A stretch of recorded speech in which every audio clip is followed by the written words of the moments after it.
별로 실감이 안 나시죠?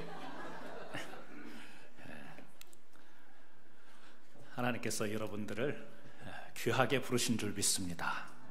한 분 한 분이 귀하고 존귀하신 분들입니다. 오늘 하나님께서 또 오늘 예배 가운데 여러분을 아름답게 하실 것을 분명히 믿습니다. 여러분들이 빛이 나고 반짝거리게 될 줄 믿습니다.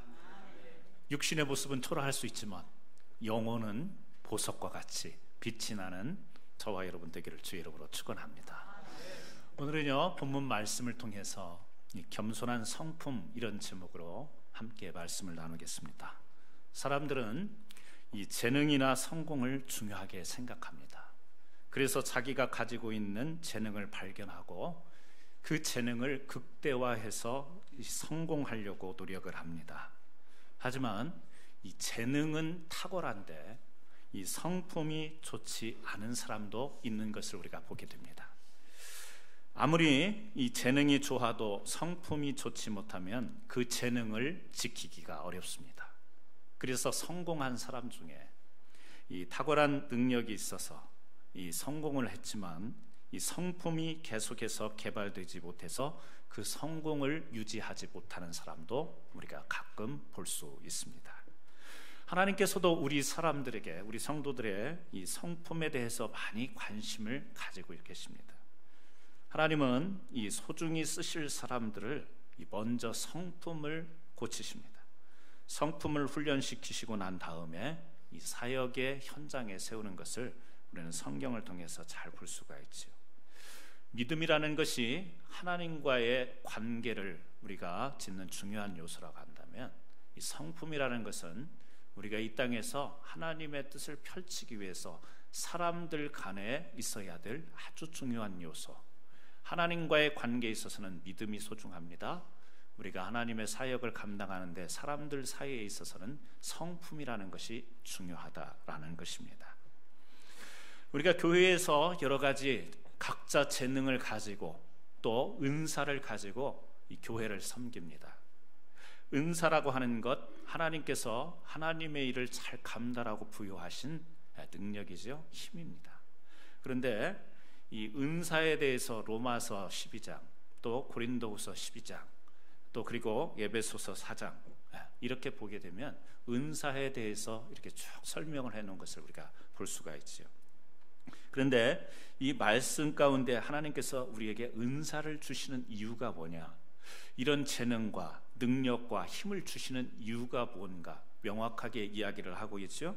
그래서 고린도전서 12장 7절에 보면 하나님께서 이 각 사람에게 성령이 나타나게 주신 것은 뭐냐면 유익하게 하기 위해서다, 그렇게 말씀을 하십니다. 그리고 또 에베소서 4장 11절에도 이 여러 가지 하나님께서 교회의 직분을 정하시고 사도로, 또 선지자로, 복음 전하는 자로, 교사로 이렇게 직분을 세우신 이유가 뭐냐, 그것은 그리스도의 몸을 세우기 위함이다, 이렇게 이야기를 합니다. 또 고린도전서 14장 12절에 보니까 신령한 것을 사모하라, 하나님의 은혜를 구하고 은사도 구하고 재능도 구하고 신령한 것을 구하라고 이야기하죠. 그런데 그것을 왜 구해야 되는가? 교회의 덕을 세우기 위해서 풍성하기를 구하라, 이렇게 말씀하십니다. 그러니까 하나님께서는 이 교회를 온전하게 세우시기 위하여, 그리고 그 교회에 덕을 세우시기 위해서 우리에게 직분도 주시고 재능도 허락하시고 은사도 주셔서 그것을 활용케 하셨다라고 이야기를 하는 겁니다.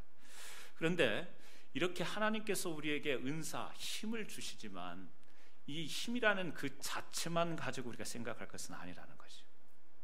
힘이 중요하지만, 은사가 중요하지만, 직분이 중요하지만 더 중요한 것이 있다면 그 은사를 활용하는 태도, 이것이 더 소중하다라는 겁니다.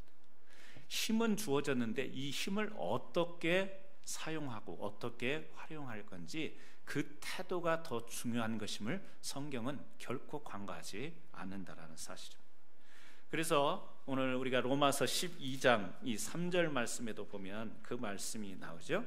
마땅히 생각할 그 이상의 생각을 품지 말고 뒤에서 쭉 설명을 하죠. 여러 가지 직분도 주시고 이 그리스도의 몸된 교회를 위해서 다양하게 우리가 가진 재능과 힘들을 모아야 되는데, 먼저 전제하는 것은 뭐냐면 마땅히 생각할 그 이상의 생각을 품지 말라. 하나님이 뭔가 제한하세요.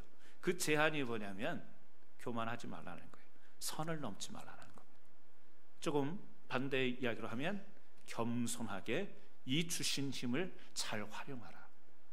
힘이라는 것을 잘못 조절하면 교만하게 됩니다. 능력이라는 것을 잘못 사용하게 되면 그것은요, 능력의 목적에 온전하게 나가지 못하고 다른 잘못된 힘이 될 수 있기 때문에 그렇습니다. 그래서 하나님은 은사를 주시고 재능을 주시고 교회의 직분을 통해서 섬기도록 하셨지만, 그 이전에 먼저 중요한 것은 뭐냐? 태도이다. 그것을 우리에게 이야기하는 것입니다. 빌립보서 2장 5절에서 바울은 우리에게 그런 이야기를 해요. 우리가 가져야 될, 성도들이 가져야 될 태도가 뭐냐? 그 성도들이 가져야 될 그 태도 중심에 그리스도의 마음을 품으라, 이런 이야기를 합니다. 그러니까 우리의 태도를 결정짓는 것은 뭐냐면 우리 안에 있는 성품이다, 그겁니다. 우리 안에 있는 마음이에요. 근데 그 마음은요, 그리스도의 마음, 그리스도의 성품을 우리가 쫓아가야 된다. 이것을 바울은 이야기하는 거예요. 그래서 오늘 우리가 이 땅 가운데서 하나님 앞에 또 믿음의 성도로서 살아가면서 우리가 재능도 있죠, 달란트도 있습니다. 또 하나님으로부터 교회를 나와서 신앙생활한 뒤에 하나님의 일을 하는 가운데 하나님이 탁월한 능력을 주시는 은사도 주십니다. 이런 것을 우리가 다 잘 모아서 협력해서 하나님의 교회에 덕을 세워야 되는데, 그 이전에 먼저 중요한 것은 뭐냐면 그 은사를 활용하는 우리들의 태도. 그런데 그 태도 이전에 우리가 가지고 있는 근본적인 마음, 성품, 이것이 어떠해야 되는가? 그래서 저는요, 오늘 예수님께서 이 보여주신 그 성품, 우리가 그리스도의 마음을, 예수의 마음을 품으라고 한 그 말씀을 통해서 우리가 예수의 마음 중심으로 들어가 보면 주님은 우리에게 겸손한 모습을 보여주십니다. 철저하게 날 때 말구육, 마국간의 말구유에 출생을 하시고, 사시는 동안에는 수건을 통하여 제자들의, 사람들의 발을 씻기시고, 돌아가실 때는 십자가에 매달려 돌아가신, 세 가지 상징적인 것이긴 하지만 철저하게 우리에게 자신을 낮추시고 복종하신 이 겸손의 모습을 보여주셨습니다. 그래서 우리가요, 그리스도 예수의 마음을 품는 것, 우리 안에 특별히 이 겸손의 성품을 갖는 것, 이것이 우리가 교회 안에서 같이 협력하고 교회 안에서 교회를 온전하게 세워나가고 덕을 세우는 일에 얼마나 소중한 것인가, 그것을 오늘 여러분과 잠시 말씀을 나누기를 원합니다. 첫 번째, 겸손한 성품은 재능과 은사를 빛나게 한다라는 것입니다. 로마서 12장 우리가 읽었던 말씀 6절에서 8절 말씀을 한번 보세요. 6절에서 8절에 있는 말씀을 제가 읽어드립니다. 우리에게 주신 은혜대로 받은 은사가 각각 다르니, 은사를 이야기하죠. 예언, 혹 예언이면 믿음의 분수대로. 자, 예언의 은사를 이야기하는데 이 예언을 어떤 태도로 할 것인가? 믿음의 분수대로 해라, 그런 이야기를 합니다. 자, 섬기는 일을 은사적으로 감당하는데 어떻게 해요? 섬기는 일로. 가르치는 자면 가르치는 일로, 혹 권위하는 자면 권위하는 일로, 구제하는 자는 어떤 태도로요? 성실함으로. 다스리는 자는 어떤 태도로요? 부지런함으로. 궁유를 베푸는 자는 즐거움으로 할 것이니라. 자, 은사를 설명하고 있는데 뒤에 뭐가 따라요? 그 은사를 어떤 태도로, 자세로 활용하고 또 이 은사를 자기가 쓰는지에 대해서 그 뒤에 태도에 대한 이야기를 계속해서 하고 있습니다. 여러분, 은사와 능력은 이 칼과 같은 것입니다. 무언가를 할 수 있는 힘이에요. 그런데 우리의 성품이라고 하는 것은요, 그 칼을 담는 칼집과 같은 것이다, 이렇게 이야기할 수 있겠습니다. 그러니까 칼이라는 것은 뵐 수 있는 겁니다. 파워가 있어요, 힘이 있어요. 그런데 그것을 칼집에 잘 담지 않으면, 잘못하면 위험한 것이 될 수 있다는 거죠. 그러니까 우리가 은사도 중요하지만 은사보다 더 중요한 것은 뭐냐? 성품이다. 우리 각자에게 하나님이 재능을 주셔요. 은사를 주셨어요. 어떤 사람은 기도도 잘하고, 어떤 사람은 봉사 잘하고, 사람들에게 친절히 섬기는 일 잘하고, 다 잘하는 탁월한 그런 재능들, 은사들을 주셨지만 그 은사 탁월한 능력 이전에 우리의 성품이 더 소중함을 성경은 결코 간과하지 않는다는 거예요. 애틀란타 침례 교회에 유명한 일화가 있습니다. 미국 교회입니다. 지금도 존재하죠. 이 교회에 이제 교회의 창립 멤버가 교회에 중직이 됐는데 이 목사님하고 좀 뜻이 맞질 않습니다. 그래서 이제 목사님 떠나게 하시고 이제 새로운 목사님을 청빙하려고 하는 과정 속에서 그러면 이 새로운 목사님이 오실 동안에 누가 설교를 해야 될까? 그러다가 그 교회에 협동 목사님이 계셨어요. 그래서 그 협동 목사님이 새로운 목사님을 청빙하는 동안에 말씀을 전하게 하자. 그래서 이제 요청을 해가지고 협동 목사님이 매 주일마다 설교를 합니다. 그런데 이 주일마다 변화가 일어나는 거예요. 교회가 자리가 텅텅 비어 있는데 그 목사님이 한 주, 두 주, 세 주 설교를 하는 가운데 이 막 사람들이 채워지기 시작합니다. 성도들이 막 은혜를 받는 겁니다. 그런데 문제는 뭐냐면 이 중직인 교회 대표인 이 중직들이 그것이 그렇게 편하게 느껴지지가 않는 거예요. 갑자기 그 교회를 이제 모든 운영에 있어서 리더십을 발휘해야 되는데 사람들이 이 목사님께 리더십이 협동 목사님 임신데 협동 목사님께 리더십이 가는 것 같습니다. 또 메시지를 전하는데 성도들이 은혜를 받는데 막 전도하라고 합니다. 기도하라고 합니다. 교회가 변하려면 이렇게 해야 된다고 하는데 이분들은요, 이 중직분들은 이게 부담스러운 거예요. 막 기도하라고 하죠. 전도하라고 하죠. 막 부담스럽습니다. 그래서 안 되겠다 싶어서 이제 뇌물 공세를 하면서 더 이상 여기서 설교하지 마시고 교회를 떠나달라고. 교회는 막 부흥되는데 떠나게 해달라고. 떠나시라고. 그래도 안 되니까 협박을 합니다. 목사님께서 지금 내가 이 떠나는 것이 정말 교회를 위해서, 성도들을 위해서 합당한지 하나님께 기도를 해보겠다. 기도하는데 마음에 하나님께서 그런 감동이 없는 겁니다. 그래서 잠시겠지만, 내가 계속은 아니겠지만 아직은 때가 아닌 것 같습니다. 우여곡절 끝에 이제 투표를 하게 됐습니다. 그 목사님이 계속해서 거기에서 설교를 하시고 이러는가에 대해서 교인 총회를 열어가지고 투표를 하게 됐습니다. 투표를 하게 되는데 투표해봤자 90% 이상 교인들이 막 그 목사님의 이 사역에 대해서 또 은혜를 받고 이러기 때문에 다 찬성할 일이 되어버리는 것이죠. 그래서 그 중직 중에 대표 한 명이 회의를 하는 가운데 방해를 합니다. 거친 말로 다가옵니다. 그래서 목사님이요, 거기에서 그런 말씀 하시지 말라고. 교인 총회, 거룩한 교인 총회인데 그렇게 말을 함부로 하시면 안 된다고. 흐트러짐 없이 이 목사님이 자꾸 권면을 해요. 근데 결국에 일이 터집니다. 그렇게 권면하는 목사님의 말이 또 거스려서 그분이 강단에 올라와서 이 목사님에게 주먹을 날린 거예요. 폭력을 행사한 거예요. 이 목사님이 쓰러진 거예요. 그런데 다시 일어납니다. 그리고 전혀 흐트러짐 없이 다시 권면한, 이러시면 안 된다고, 자리로 돌아가시라고, 교인 모두가 함께하는 총회라고, 서로를 존중해 주자고.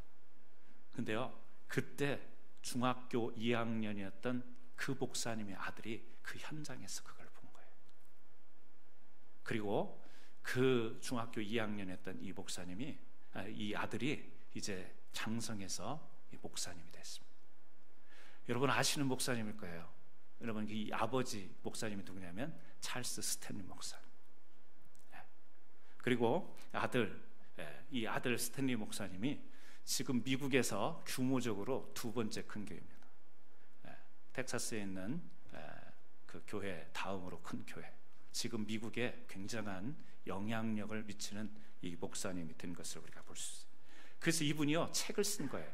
어떤 책을 썼냐면 Louder Than Words, 번역하면 말보다 더 큰 것, 이런 책을 썼습니다. 우리나라 책으로도 번역이 됐는데요, 성품은 말보다 더 크게 말한다, 이런 책입니다. 자기 아버지를 그때 그 어렸을 때에 아버지가 당하는 모습을 봤어요. 근데 아버지가 결코 흔들림이 없어요. 흐트러짐이 없습니다. 그런 수치스러운 일을 당했지만 강단에서 결코 흐트러짐이 없는 모습을 가지고 딱 서서 권면할 거는 권면하고, 그 투표를 통해서 지금 40년 넘게 지금까지 목회하고 계세요, 이 목사님. 그 교회에서. 근데 아들이 그걸 보는 거예요. 다 장성해서 목사가 돼가지고 그때 책을 쓰면서 그 앞에 서문에 그걸 써놓은 거예요. 자기가 어렸을 때 아버지를 보는 거예요. 자기 아버지를 너무 존경한다라는 거예요. 왜? 아버지는 나에게 성품이라는 것이 뭔지를 보여줬다라는 거예요. 흥분할 수 있고 거기에서 감정이 일어날 수 있고 거기에서 거친 반응이 일어날 수 있지만 아버지는 흐트러지지 않고 거기에서 자기의 성품을 그대로 권면할 거 권면하고 말할 것 말하면서도 흐트러지지 않는 이 성품. 여러분, 성품이라는 것은 그렇습니다. 성품은 우리가 어떤 말보다 더 여러분 파워가 있는 줄 믿습니다. 은사보다 더 소중함, 어떻게 보면 우리가 가진 재능보다 더 중요한 것이 성품일 수 있다라는 거예요. 그런데 어떤 분들이 그런 이야기를 하죠. 타고난 성격이라. 타고난 성격이라. 여러분, 성격이 이렇게 여러분이 겪지만 성격이 잘 바뀌시던가요? 여러분의 성격 나름대로 성격 있잖아요. 한 성격 하시잖아요. 조금 거칠게 얘기하면 한성질 하시잖아요. 근데 그게 쉽게 우리가 변하냐고요. 그런데요, 이 앤디 스탠리 목사는 책에서 그런 이야기를 해요. 우리의 성품은 개발될 수 있다.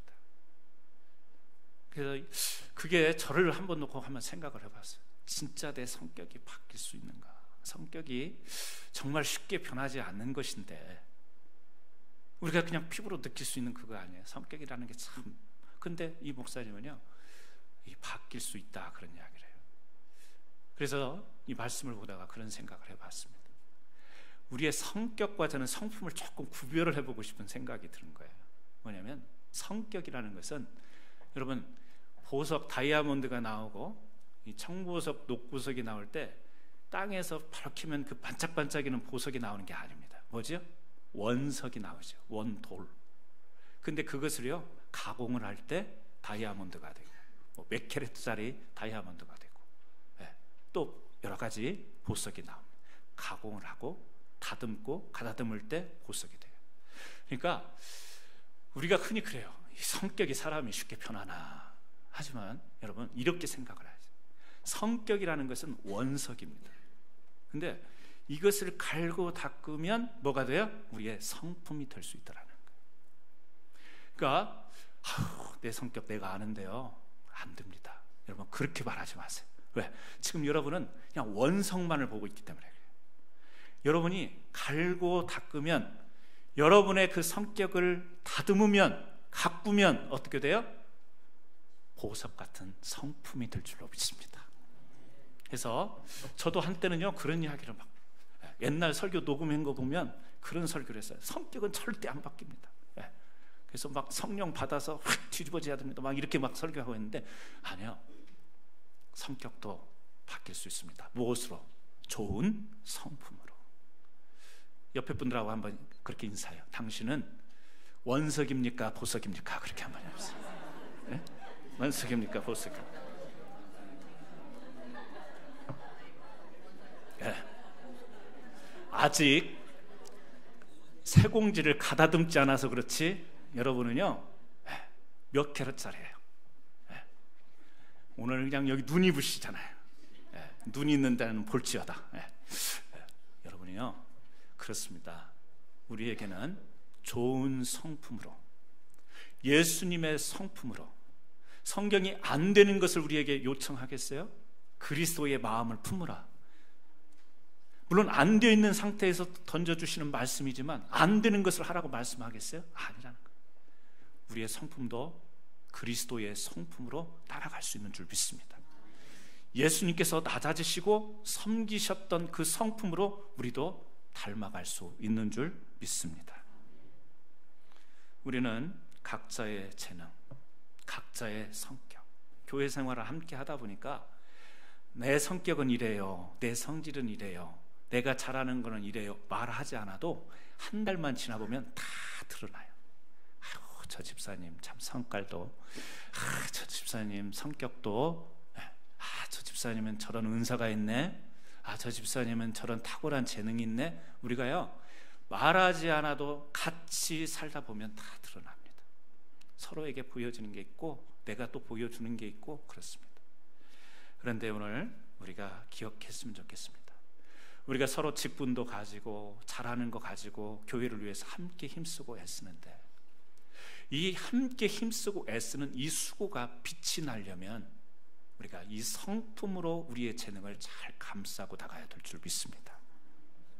일은 잘하는데 잘 해놓고 분위기가 이상하게 드는 경우 있죠. 왜 그렇죠? 그 사람이 성격이 좀 독특해가지고 일 하나는 끝내줘요. 일 하나는 끝내주는데 꼭 뒤에 가서 이 성품이 탈이야. 그런 경우가 있습니다. 여러분, 오늘 우리가 진솔되게 하나님 앞에 겸손한 성품을 우리가 가지게 될 때 우리의 가진 재능들이 빛이 나게 될 줄 믿습니다. 그래서 우리는 교회에서 여러 가지 직분도 맡고 또 맡겨준 일을 충성되게 하는 것도 좋지만 겸손한 성품으로 그 일들이 더욱더 아름다운 열매를 맺을 수 있도록 우리의 성품을 다시 한번 가다듬는 은혜가 저와 여러분에게 있기를 주의 이름으로 축원합니다. 두 번째요, 겸손한 성품은 자신감이 아닌 담대함을 갖게 합니다. 겸손이라고 하는 것은 자기 중심적인 태도를 갖는 것이 아닙니다. 조금 구체적으로 이야기하면 자기 중심으로 보는 게 아니라 사실을 사실되게 볼 수 있는 것이 겸손이라는 거예요. 아니, 사실을 사실대로 보지 않는 사람이 어디 있나요? 아니요.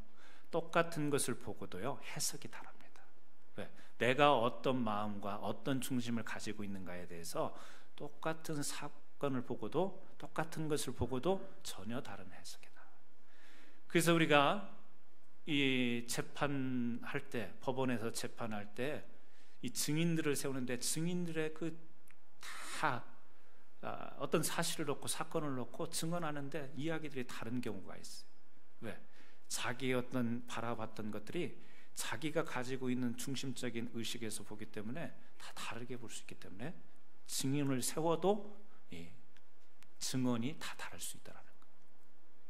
우리가 주어진 사실을 사실대로 보는 것이 결코 쉽지 않습니다. 특별히 겸손한 입장에서 우리가 공부하는 사람도 마찬가지예요. 이렇게 이제 그 학회 같은데 이렇게 참석해 보면, 한 번은 제가 신약 학회에 이렇게 참석을 했는데 발제자가 있고 연구 논문을 이렇게 발표하고 오는데 몇 사람이 하는데 거기에서 느끼는 분위기가 있어요. 어떤 사람은요, 이 공부하는 그 자체를 즐기는 사람이 있습니다. 연구하는 그 자체가 즐거운 사람이 있어요. 그런 사람들은 자기가 연구한 그 내용에 푹 빠져 있어요. 그래서 다른 사람이 발표하는 거, 또 다른 사람이 막 이렇게 좀 반대하고 반대 질문도 하고 반박하고 이러는 거에 대해서 흥분하지 않아요. 그런 의견도 막 수용하면서 자기가 그걸 즐기는 거예요. 그런데 어떤 사람들은요, 저 사람이 더 잘했나? 내 발제가 더 나은가? 막 비교하고 경쟁하고 막 스트레스 받고 그렇습니다. 똑같이 공부를 하는 것 같은데, 똑같이 연구의 주제를 가지고 그 연구에 몰두한 것 같은데, 어떤 사람은요, 그 공부의 내용에 몰두하는 사람이 있어요. 근데 어떤 사람은 자기가 공부한 걸 가지고 다른 사람과 막 비교해가지고 내가 더 잘했는가? 저 사람이 나보다 실력이 더한가 못한가? 막 비교하면서. 뭐죠? 마음속에 자기를 낮추고 자기가 그 집중하는 문제에 들어가게 되면 다른 사람과 경쟁하는 것, 누가 질문하고 누가 뭐 어떻게 비교를 하더라도 그게 그렇게 크게 문제가 되지 않습니다. 그게 뭐예요? 공부에 대한 사실적 시각인 거예요. 공부를 공부로 보는 사람이에요. 사실을 사실로 보는 사람이에요. 그런데 열등감이, 또 내지는 이 교만한 생각, 내가 월등하다, 우월한 생각하는 것, 그 안에 보면요, 자기 자신에 대한 겸손이 없는 거예요. 자기 중심적인 것에 의해서 공부를 바라보기 때문에 그 공부가 본질을 떠나서 이 둘러싸고 있는 그런 것에 자꾸 신경이 쓰여지고 신경이 왜약해지는 거예요. 여러분, 우리가 이 구약 성경의 여호수아와 갈렙이 10정탐꾼과 12정탐꾼이 가나안 땅에 들어가서 보고하는 그 내용을 우리가 잘 알고 있습니다. 그 가나안 땅을 보고 왔을 때 민수기 13장 33절에 보니까 그런 이야기를 해요. 10명의 정탐꾼은 어떤 보고를 하냐면, 거기서 또 네피림의 후손 아낙 자손 대장부들을 보았나니 우리는 스스로 보기에도 메뚜기 같다, 그렇게 이야기를 합니다. 10명의 정탐꾼이요, 가나안 땅을 보고 왔어요. 그러니까 10명이라는 사람은 어느 정도 객관성을 갖춘 거예요. 보고 왔더니 자기네들 스스로 그곳을 봤더니 우리는 비교되지 않는, 보니까 메뚜기 같다, 이렇게 보고를 해요. 그런데 갈렙은 어떤 보고를 하죠? 민수기 14장 9절에 오직 여호와를 거역하지 말라, 또 그 땅 백성을 두려워하지 말라. 그들은 우리의 밥이라. 그들의 보호자는 그들에게서 떠났고 여호와는 우리와 함께 하시느니라. 그들을 두려워 말라, 이렇게 이야기해요. 자, 10명의 의견이 객관성이 있을까요? 2명의 의견이 객관성이 있을까요? 10명이 사실을 사실로 봤을 거라고 우리는 그런 판단을 내리죠, 보통. 그러나 이 말씀 가운데서 한번 보세요. 누가 사실을 사실로 봤는가? 여러분, 지금 10명의 이 사람들은, 정탐꾼은요, 우리 스스로 보기에 우리가 메뚜기 같다. 거기는요, 우리가 비교할 수 있는 강함이 거기에 있더라. 지금 그걸 이야기하는 거예요, 스스로 보기에. 그런데 갈렙은 뭐라고 이야기하냐면, 여호와는 우리와 함께한다. 앞에서도 오직 여호와를 거역지 말라. 그러면서 보고의 내용이 뭐예요? 하나님을 이야기하는 거예요. 그러니까 이 10명의 정탐꾼은 지금 가서 뭘 봤냐면, 이 가나안 땅이라는 땅이 어떤 땅이에요? 하나님께서 그곳으로 가라 약속으로 주셨던 땅이에요. 이스라엘 백성들이 그곳에 가서 살아야 될 땅, 이미 하나님께서 허락하신 땅이에요. 그런데 그곳에 가서 뭘 봐요? 어떤 사실을 봐요? 자기네들과 가나안 땅에 있는 사람들의 규모를 봅니다. 어찌 보면 파워, 군사력을 보는지도 모르겠습니다. 싸울 때 누가 더 세겠는가, 이걸 봤는지 모르겠습니다. 근데 여호수아 갈렙은 뭘 봐요? 이미 하나님께서 그 땅을 허락하신 거예요. 약속으로 주시겠다고 하신 그 땅에. 그래서 그곳에 가서 비록 그곳 사람도 보고 그곳 지형도 봤지만 뭘 봐요? 하나님이 이 땅을 우리에게 주신 땅이다, 이걸 본 거예요. 그러니까 돌아와서 어떤 보고를 해요? 하나님이 우리한테 주신 땅, 흔들림이 없어요. 하나님께서 약속하신 거에 대한 흔들림이 없는 현장을 보고, 지형도 보고 사람도 봤지만 하나님이 이미 허락하신 그것에 대한 사실을 가지고 이야기를 해요. 그런데 10명은요, 가서 뭘 봐요? 하나님의 약속을 보지 못한 거예요. 그리고 그들과 사람의 등치와 규모, 이런 것을 보고 와서 겁이 나는 거예요. 두려운 거예요. 그래서 우리가 안 되겠어, 저 사람들한테 갔다 말은 우리가 게임이 안 돼, 지금 이런 보고를 하고 있는 것입니다. 우리가 스스로 보기에도 여호수아 갈렙은요, 여호와 하나님께서 주신 말씀. 여러분, 초점이 어디 있어요? 여호수아 갈렙은 하나님의 말씀, 하나님을 보는 초점을 가졌어요. 10명의 정탐꾼은 그 현장을 보는, 상황을 보는 초점을 가지게 된 겁니다. 여호수아 갈렙은 하나님의 약속에 대한 겸손함이 있어요. 뭐죠? 우리가 스스로 볼 때에 싸워서 이길 수 있다, 자신감을 가질 수 있고, 또 우리가 싸워서 게임이 안 되겠다, 열등감을 가질 수 있는 것이 10명의 정탐꾼 초점입니다. 그런데 갈렙은요, 하나님의 약속 앞에서 자기들의 싸움의 힘을 내려놓습니다. 우리가 가서 저 사람들하고 싸울 건가? 아니라는 거예요. 우리가 저 사람들의 등치하고 비교할 건가? 아니라는 거예요. 우리가 가서 저기를 점령하고 우리가 가서 칼을 들고 싸우고, 그게 아니라 하나님께서 주실 땅이라는 거예요. 그러니까 뭐예요? 하나님을 의존하는 거예요. 우리의 힘, 우리의 자신감으로 나가는 게 아니라 하나님께서 하실 힘으로 갈 곳이기 때문에 담 가지고 나가면 된다라는 거예요.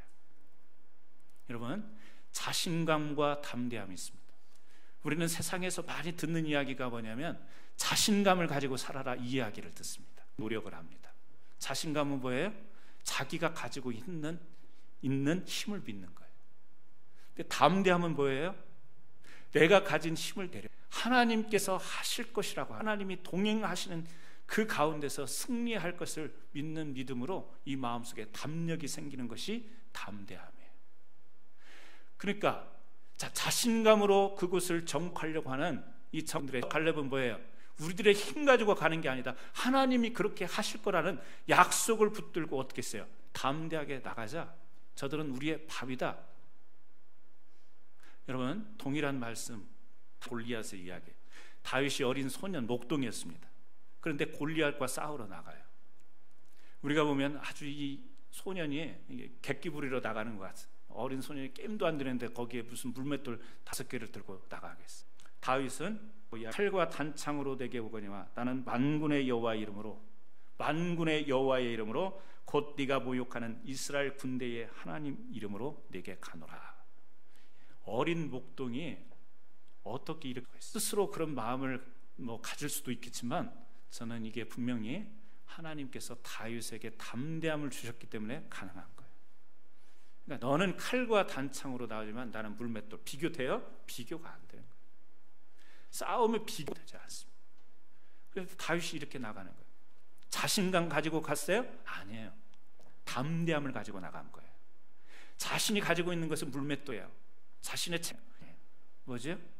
내가 그걸로는 싸울 수 없지만 만군의 여호와 하나님, 내가 양을 칠 때도 이 사자가 달려왔을 때도 그것을 물리칠 수 있도록 도와주셨던 하나님이 지금 하나님의 백성 이스라엘을 모독하는데 하나님이 이걸 가만히 보고 계시겠냐?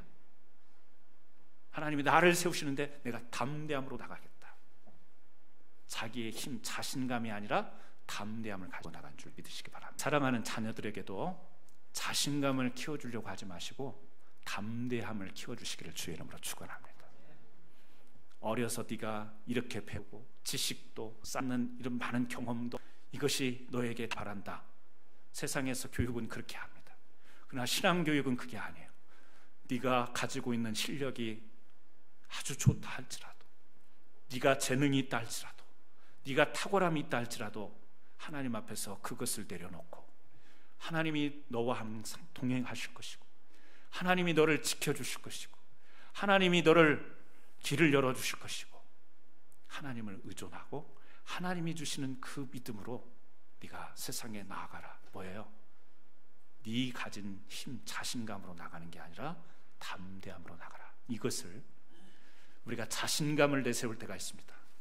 우리 교회 자신 있습니다. 이 정도면 자신 있습니다. 왜?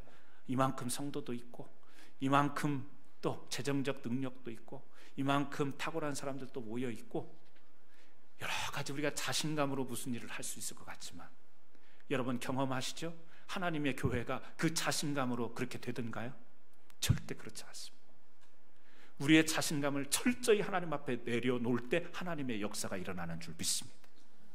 우리 성도들은요, 자신감이 아니에요. 뭐예요? 담대함으로. 우리는 없지만, 우리는 약하지만, 우리도 가진 재능을 동원해보지만 하나님의 도우심이 없이는 안 됨을 고백합니다. 하나님이 함께 하실 줄 믿습니다. 이 마음속에요, 담력이 생기는 그 담대함으로 우리가 교회가 나가는 거지. 그래서 여러분, 비슷한 어떤 말 같습니다만 차이가 있다고 생각합니다. 저는 여러분들이 다윗처럼 여호수아와 갈렙처럼 담대하신 분들이 되기를 주의 이름으로 축원합니다. 자신감은 내려놓고 내 힘은 내려놓고 내가 은사가 있다고 해서 그게 다른 사람보다도 잘한다고 해서 자신감 가지고 은사를 활용하는 게 아니라 겸손하게 주님의 섬김의 모습을 가지고, 그러나 쭈삣쭈삣하지 않고 뒤로 물러나지 않고 내가 그에 대해서 망설이지 않고, 하나님이 이 재능을 주셨을 때는 교회를 위하여 덕을 세우기 위하여 하나님의 영광을 위하여 주신 일이기 때문에 담대하게 그 일을 우리가 순종하며 나가는 것, 이것이 하나님의 교회를 온전하게 세워나가는 일이 될 줄로 믿습니다. 세 번째, 겸손한 성품은 자랑이 아닌 감사를 말하게 합니다. 하나님의 은혜 없이 못 살겠다고 고백하는 사람이 겸손한 사람입니다. 여러분은 어떻습니까? 하나님 없이 살아가실 수 있어요? 하나님의 은혜 없이 나는 그냥 그런 대로 살아갈 수 있습니다. 그런 분 여기 아마 한 분도 없을 줄로 압니다. 이미 여러분의 신앙의 고백이 하나님이 없이는 나는 살 수 없다, 이 고백을 가진 여러분들인 줄 믿습니다. 겸손의 성품을 가진 사람에게는 하나님의 은혜 없이는 내가 이 자리에 있을 수 없다라는 분명한 인식을 가지고 살아가게 됩니다. 여러분, 겸손한 사람은 그래서 자랑이 아닌 이 감사의 고백을 하게 되어 있습니다. 자랑하다 보면 물론 하나님의 은혜를 감사하죠. 우리가 하나님의 역사를 자랑하죠. 그런데 대부분 우리가 이 자랑하는 것을 보게 되면 은근히 하나님의 이름으로 시작하지만 자기가 드러나는 자랑이에요. 자기가 잘된 것을 자랑하고 일어난 일에 대한 자랑. 여러분 교회 자랑 해보셨어요? 응? 교회 자랑 안 하세요? 어디 나가갖고 우리 캔사스 한인장로교회 자랑 안 하세요? 자랑하셔야죠. 여러분 목사에 대해서 자랑하세요? 네. 별로 이렇게 자랑 안 하시나 봐요. 네. 제가 듣기로는 자랑하는 걸로 알고 있어요. 자랑하는 걸로. 교회를 자랑하고 우리 성도를 자랑, 일어난 좋은 일 우리가 자랑을 하면서 살아갑니다. 자랑하지 않는다라는 것은 아마 우리 본성상 거짓말일 거예요. 자랑하면서 살아가요. 그런데 그 자랑이 어떤 자랑이냐라는 거예요. 이 자랑이 하나님에 대한 감사와 연결되지 않은 자랑은 이것은요 교만이 되는 거예요. 우리 교회를 통해서 은혜 주신 하나님께 감사하는 거예요. 교회를 자랑한다라는 거 뭐예요? 이 교회를 하나님이 붙들고 계셔서 이 교회에서 내 영혼이 치유받고 내 영혼이 살찌우는 이 은혜를 캔사스 한인 장로교회에서 나는 받고 있다. 교회를 자랑하지만 그 초점은 뭐예요? 하나님께 감사하는 거예요. 누군가 옆에 있는 성도를 자랑할 때 그분이 우리 교회에 있어서 참 좋다, 자랑하고 싶다 하지만 뭐예요? 그런 사람이 옆에 함께 신앙생활을 할 수 있음을 하나님께 감사하는 가운데 자랑이 되는 거예요. 근데 우리가 자칫 이것을 놓칠 때가 있어요. 뭐예요? 교회만 자랑하고 얻어진 좋은 결과만 자랑하게 되고 감사가 없는 경우가 있습니다. 경요 하나님께 때문에 내 힘으로는 도저히 감당할 수 없는 일을 하나님께서 이루어 주셨기 때문에 그 일에 대한 고백. 그래서 우리 이 겸손한 성품을 가진 사람들은 하나님 앞에서 늘 감사가 입에서 끊이지 않게 되는 줄 믿습니다. 우리는 받은 은혜가 많습니다. 말씀을 준비하면서 제가 지금까지 있었던 모든 일을 다 떠오른 건 아니지만 순간순간 떠오르는 하나님의 은혜에 대한 생각이 드는 말씀을 준비하면서요. 하나님의 은혜가 아니었으면 그야말로 진짜 내가 이 자리에 없구나, 이 생각을 여러 가지의 그 일들을 통해서 생각나게 하셨습니다. 저뿐만 아니라 여러분도 마찬가지일 거예요. 여러분 여기에 수술하신 분도 계시죠? 여러분 죽을 뻔했다가 살아나신 분도 계시죠? 여러분 그렇게 애쓰고 수고하여 벌었던 거 한순간에 날려보신 분도 계실 거죠. 또 애지중지 키웠던 자녀들, 근데 또 이 자녀들 때문에 너무 곤혹스러운 때가 있었기도 했지만 지나놓고 보니까 그런 위기 가운데서도 지켜주셨던 하나님의 은혜, 그런 게 여러분 있으세요? 있으실 줄 압니다. 그러면 우리가 감사한다라는 게 있어 왔던 은혜만 감사할 거예요? 아니에요. 하나님의 은혜는 앞으로도 계속 이어질 겁니다. 하나님의 은혜는 겸손한 자에게 더해 주신다고 성경은 계속해서 이야기하고 있어요. 과거에 그친 게 아니라 이 은혜는 앞으로도 이어질 겁니다.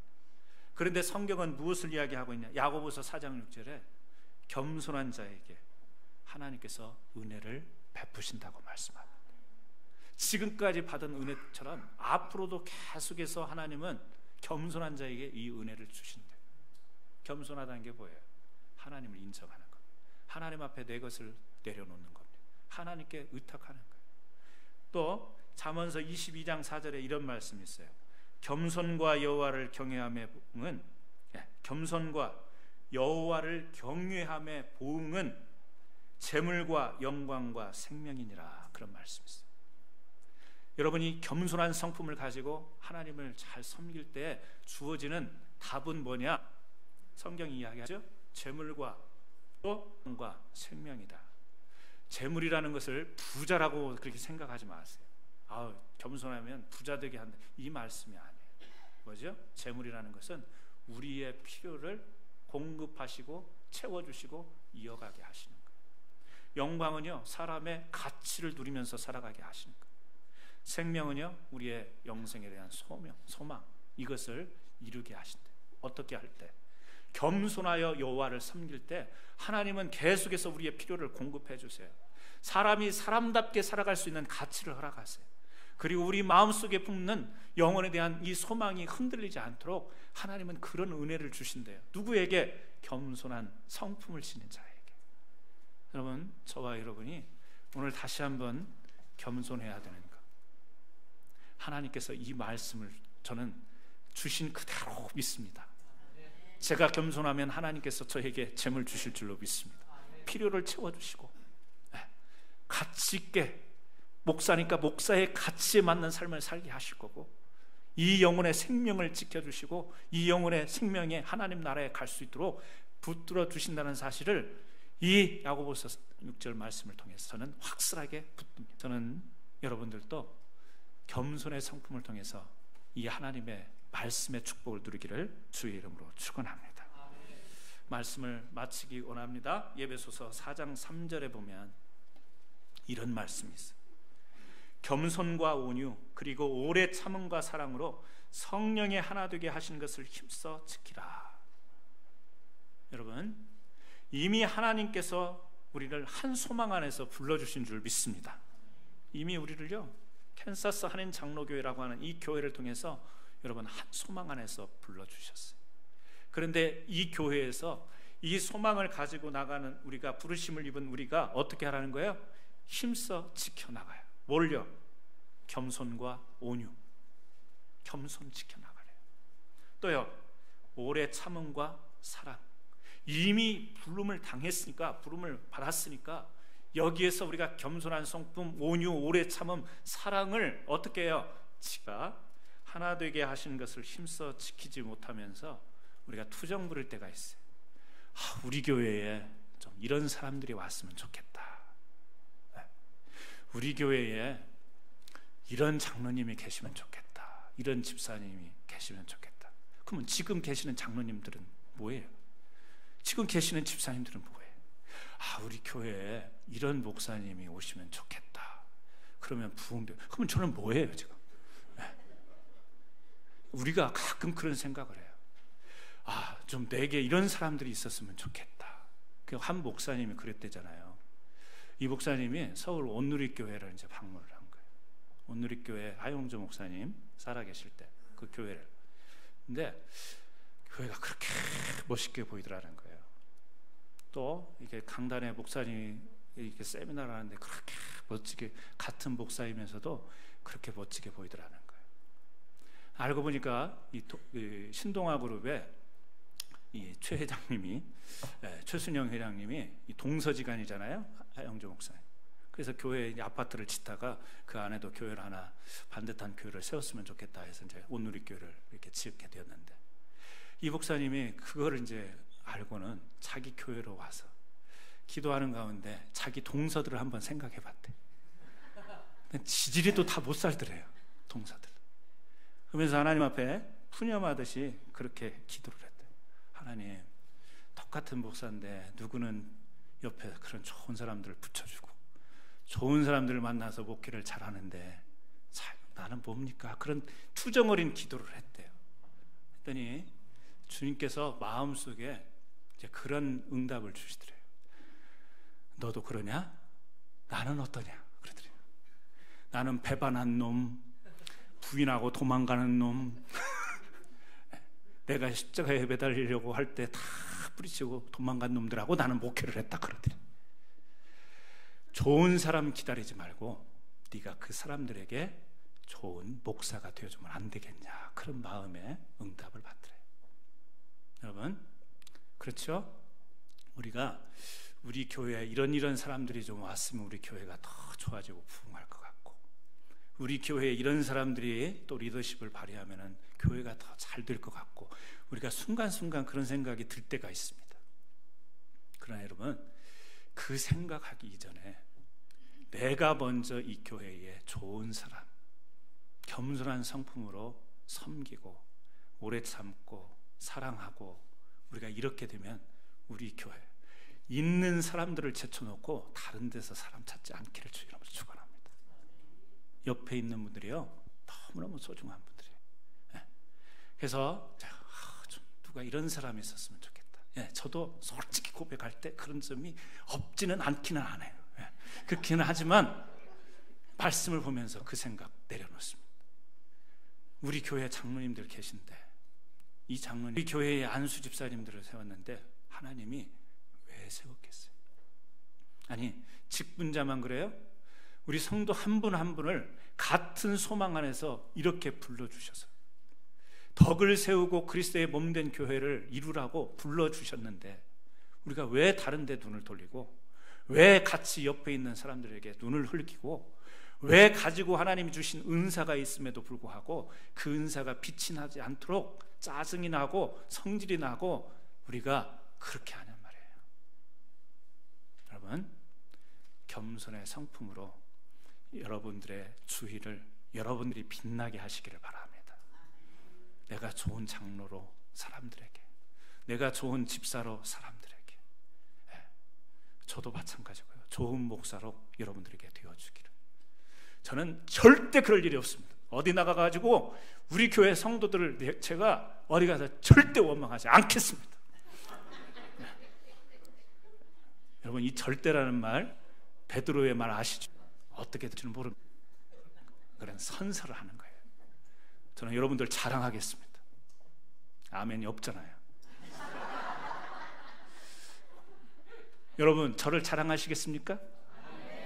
그냥 우리 가진 힘을 자랑하는 게 아니고, 우리가 서로 겸손하게 협력하면, 저는요, 우리 교회에 대한 지금 여러 생각이 참 많습니다.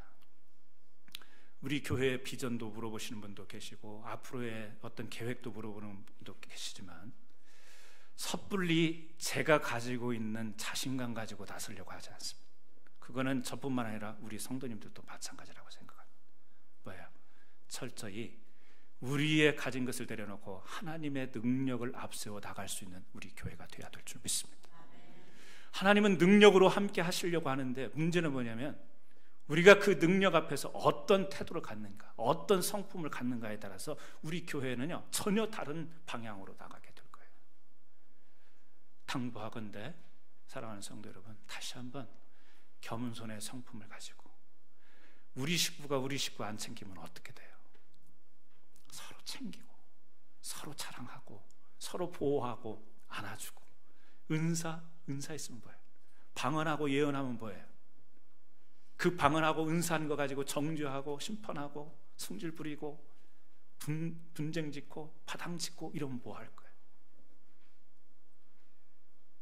오늘 겸손의 성품을 가지고 다시 한번 캔사스 한인 장로교회, 밖에서는 이 비밀을 몰라요. 이 비밀을 몰라. 우리 옆에 있는 분들 잘 챙겨. 그렇다고 혹시 이 방송 보시는 분 중에 우리 교회 오려고 했다가 생각 바꾸신 분, 그런 분들이 없기를 바라요. 그분들 또 오세요. 오셔서 함께 해서 우리 교회의 젊은 우리 집사님들, 장로님들 존경하십시오. 우리 장로님들에 대해서 공손하게 하십시오. 우리 또 장로님들, 어르신들, 우리 어린 성도들 품어주시기를 주의 이름으로 축원합니다. 그게 하나님의 마음일 거예요. 그게 하나님께서 우리 교회를 온전하게 세워나가신 하나님의 마음인 줄 압니다. 그 말씀 우리에게 주신 줄 믿습니다.